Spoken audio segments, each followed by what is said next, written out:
Dhanik Bharat Educational Institutions, Inter, IIT, JEE, NEET, admission opened. Junior NTR Trivikram fan India movie announcement వచ్చాక అభిమానులతో పాటు సగటు movie lovers లో మెదులుతున్న ప్రశ్న ఒకటి ఉంది. అదే సంగీత దర్శకుడు అనిరుద్ రవిచందర్ పనితనం గురించి. ఇప్పటికే ఎన్నో కమర్షియల్, మ్యూజికల్, రొమాంటిక్ చిత్రాలకు బ్లాక్ పోస్టర్ ఆల్బమ్స్ ఇచ్చిన ఈయన ఈ యువ సంచలన డివోషనల్ టచ్ ఉన్న మైథాలజీ ఇంతవరకు చేయలేదు. ఇదే మొదటిసారి.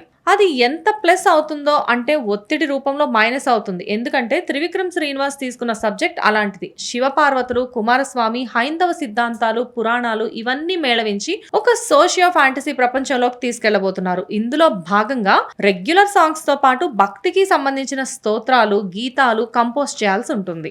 అఖండాలో తమన్ దీన్ని విజయవంతంగా నిర్వహించగలిగారు. ఒకప్పుడు ఇళయరాజా శ్రీ షిరిడి సాయిబాబా మహత్యం లాంటి సినిమాలతో క్లాసిక్ సాంగ్స్ ఇచ్చారు. అన్నమయ్య ద్వారా కీరవాణి తమ ముద్రను నిరూపించుకున్నారు. రాబోయే వారణాసిలో శివుడు రాముడి మీద అద్భుతమైన సాంగ్స్ ఉన్నాయట. సో అనిరుద్ రవిచందర్ వీళ్ల స్థాయిలో సత్తా చాటుకోవాల్సి ఉంటుంది. జైలర్, కూలీ, దేవరా లాంటివి ఒక ఎత్తు అయితే ఇప్పుడు తారక్ త్రివిక్రమ్ మూవీ ఒక ఎత్తు. అందులోనూ త్రివిక్రమ్ కి గతంలో అజ్ఞాతవాసి రూపంలో ఒక డిజాస్టర్ కు పనిచేసిన అనుభవం అనిరుద్ కి ఉంది.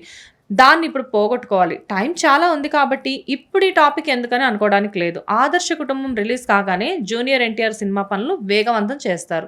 డ్రాగన్ నవంబర్ లేదా డిసెంబర్ కల్లా పూర్తి చేసే లక్షణాలు పుష్కలంగా ఉన్నాయి. సో జనవరి నుంచే మాటల మాంత్రికుడు మాయాజాలం సెట్స్ మీదకు వెళ్ళినా ఆశ్చర్యం లేదు.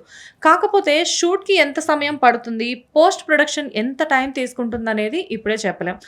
ఏది ఏమైనా అనిరుద్ గతంలో ఎప్పుడూ ఫేస్ చేయని ఛాలెంజ్ అయితే ఇప్పుడు ఎదుర్కోబోతున్నారు. అందులో నెగ్గితే మాత్రం ఒక అద్భుత అవకాశాన్ని వాడుకున్నట్టు అవుతుంది.